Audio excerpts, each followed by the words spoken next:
اللہ تعالیٰ ناشکروں کو ہدایت نہیں دیتا۔ اللہ تعالیٰ کا فضل، اللہ تعالیٰ سوچتا ہوگا کہ میرے بندے تجھ کو دینے والا میں، تجھ پر احسان کرنے والا میں، تجھ کو آنکھیں دینے والا میں، تجھ کو دیکھنے کی صلاحیت دینے والا میں، تجھ کو بولنے کی طاقت دینے والا میں، تجھ پر آسمان کی چھت قائم کرنے والا میں، اور تجھ پر کہنا چاہیے زمین کو ہموار کر کر بچھانے والا میں، اور تجھ کو رزق دینے والا میں، غلہ دینے والا میں، پانی دینے والا میں، سانس دینے والا میں، تیرے جسم کے ایک ایک اعضاء کو، ایک ایک حصے کو شاندار بنانے والا میں،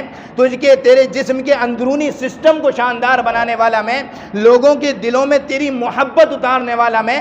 میرا کون سا احسان ہے جو تجھ پر نہ ہوا ہو؟ تیرے لیے ہر قسم کا میں نے انتظام کیا، سانس کا، ہوا کا، پانی کا، کھانے کا، پینے کا، سواری کا، لباس کا، گھر بار کا، ماں باپ کا، رشتہ داروں کا۔ میرے اتنے احسانات ہوتے ہوئے تو نے کسی غیر کی جانب نگاہ اٹھائی کیسے؟